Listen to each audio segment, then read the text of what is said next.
Hello, everyone. Sue.oneschuk here, continuing the workbook lessons of A Course in Miracles. And today we're continuing on with the review 6, and we're on lesson 206. And today's lesson is, I am not a body, I am free. For I am still as God created me. And it's a review of lesson 186. Which is salvation of the world depends on me. And it goes on to say, I am entrusted with the gifts of God because I am his son, and I would give his gifts where he intended them to be. I am not a body, I am free, for I am still as God created me. So when it speaks here about the entrusted gifts of God, it's referring to the gifts of strength, of wisdom, and of holiness. And I also want to add in there our innocence. So, as we continue to practice the principles of the Course in Miracles, there is this heartfelt state of our incorruptible innocence and our holiness that is already always with us. And that heartfelt sense, we turn away from it when we are caught up in the ego thought system, which is not real. It is not the truth. We just made it real in our mind and made it the truth, and not realizing we're actually living a lie. So, the ego, again, it's to be repeated so we remember this from day to day. It wants us to see ourselves as wrong and as unworthy. And likewise, to see our brothers and sisters as unworthy and wrong. And so, again, as we continue to practice, put this into practice, put these lessons into practice, put this course into practice, we're continuing to undo that because it is not the truth of who we are. So I'd like to go back to the lesson itself, the lesson of 186, which is the salvation of the world depends on me. And it says, here is the statement that will one day take all arrogance away from every mind. And the arrogance is all based in insecurity and fear. And it says, today's idea may seem quite sobering until you see its meaning. All it says is that your Father still remembers you, remembers your innocence and your holiness, and offers you perfect trust he holds in you who are his son. And remember, again, the lesson is, I'm not a body, I am free. I am still as God created me. Further down in paragraph 4 of this lesson, it says, all false humility. Now that false humility that it is referring to here is, whether that false humility is whether we believe that we are not good enough, or that we are not worthy, or that we are more superior spiritually, or more superior otherwise than others, than our brothers and sisters. So again, it says all false humility we lay aside today. that we may listen to God's voice.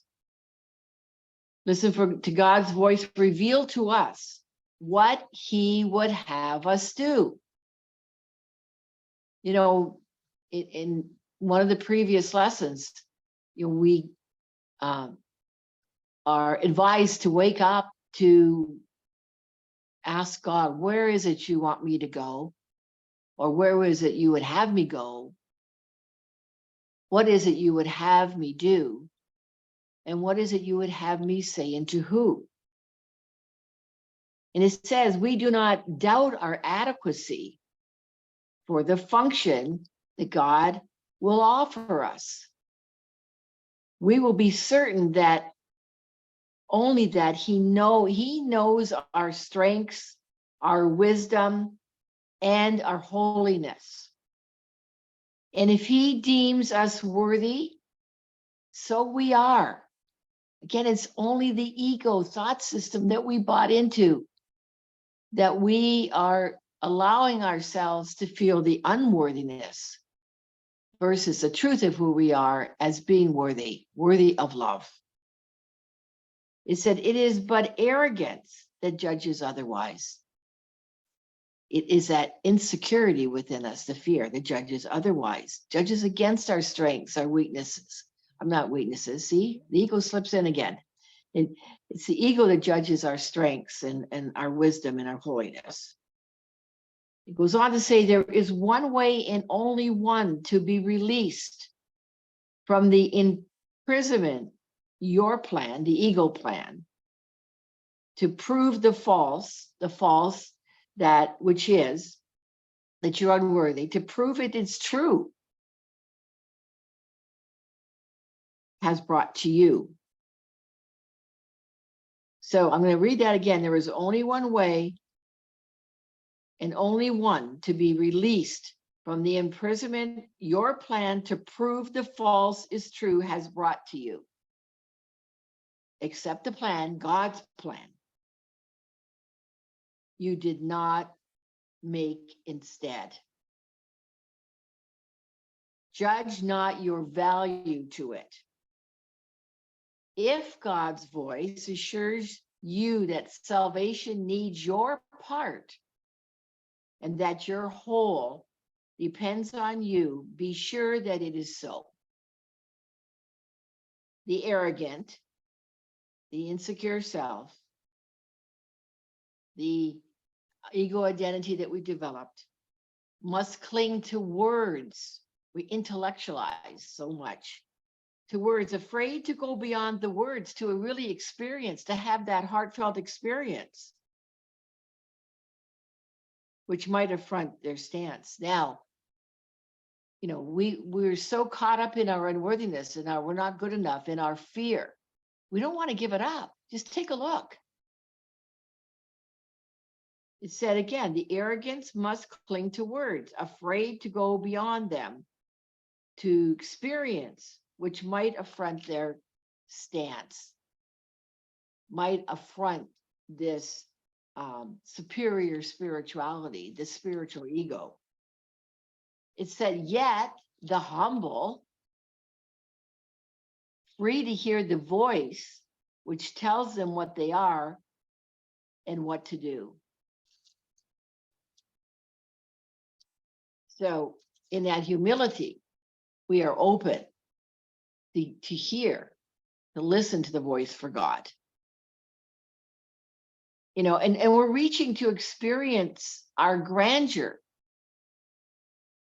our worth, our worthiness, our innocence, our holiness, a grandeur in God. It's not about our grandiosity of the ego, which is arrogant and which is not real. So arrogance makes an image of yourself, again, that is not real. That's all ego again. It is this image that quails and retreats in terror, in fear, as the voice for God assures you that you have the strength, the wisdom, and the holiness to go beyond all false images. Because you are not weak. as is the image of yourself, the ego self. The ego wants you to stay weak.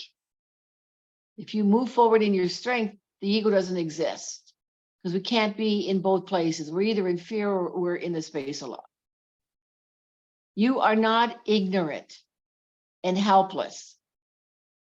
Sin cannot tarnish the truth in you, and misery can come not near the holy home of God.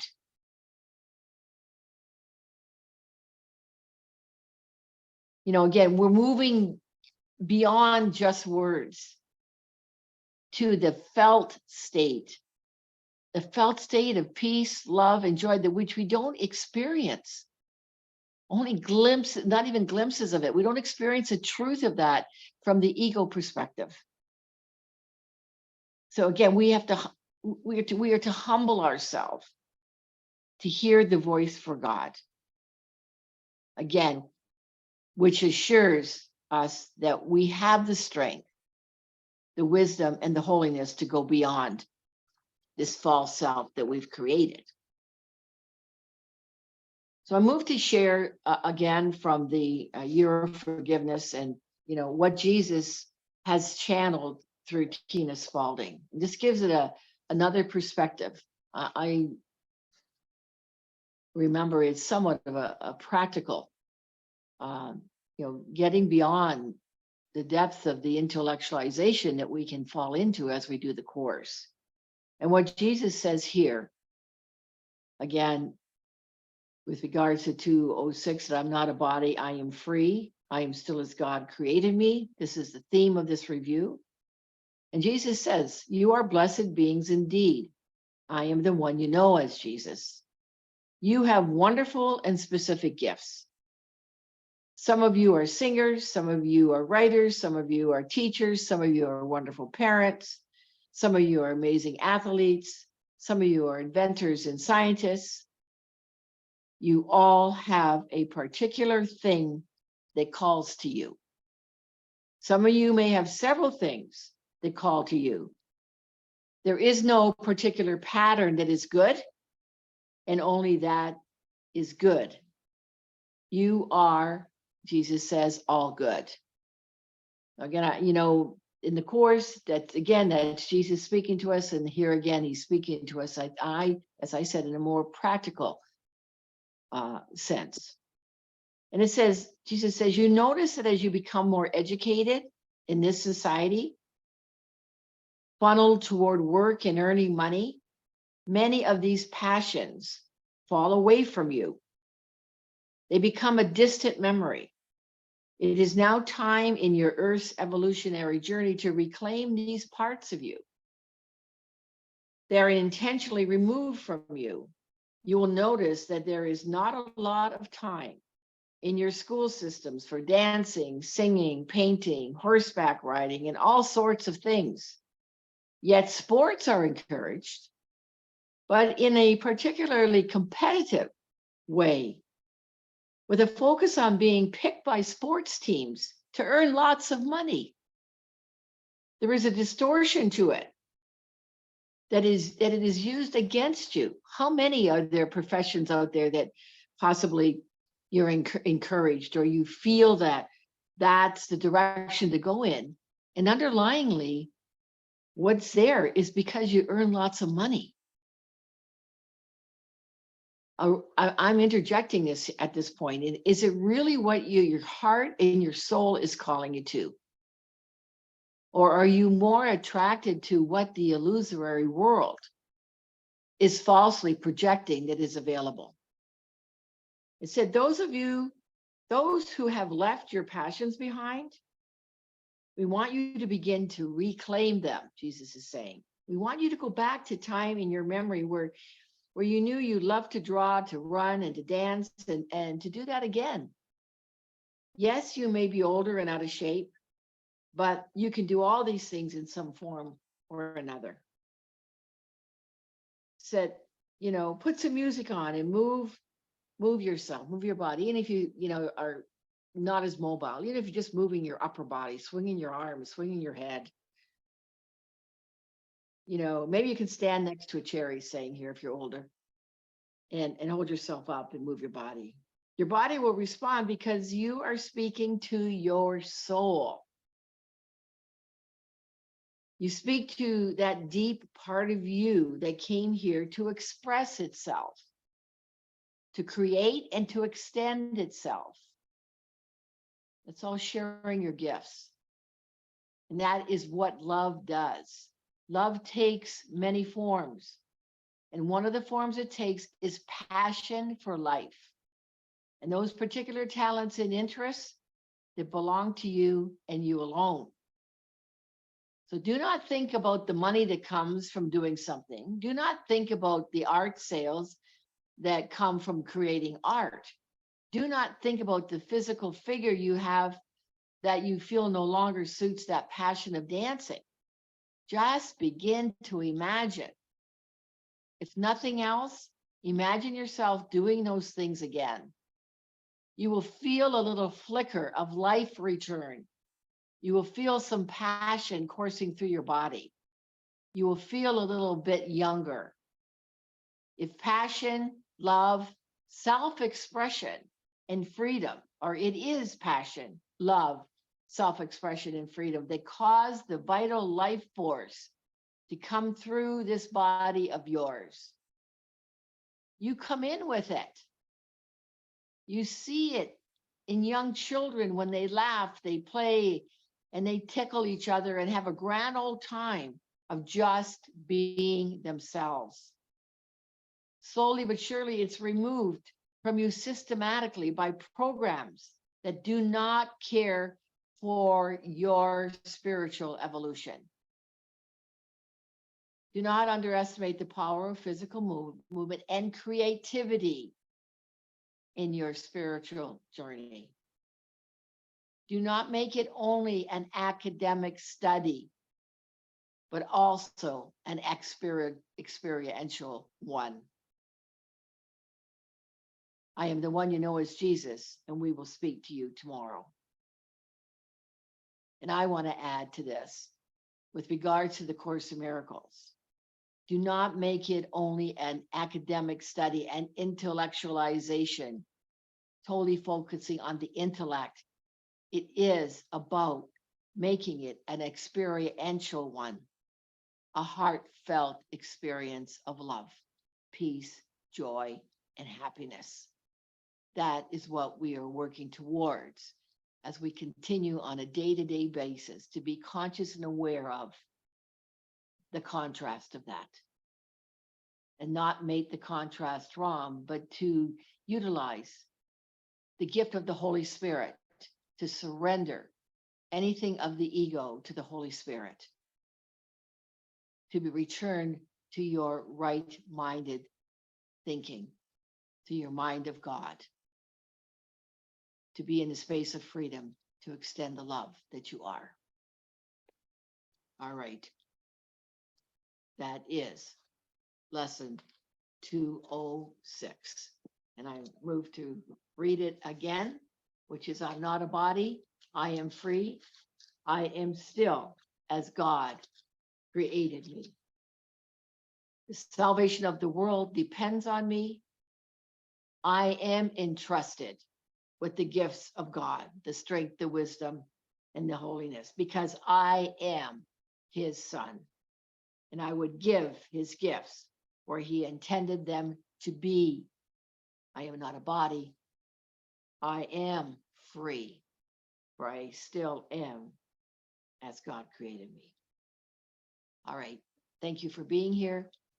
And I look forward to being with you for the next lesson in the next video for lesson 207. And please go below this video and please comment, share, and subscribe if you haven't already done so. And as I said, I look forward to being with you in the next video for 207. All right, go forward, and from my heart to yours, I extend much love to you. Bye for now.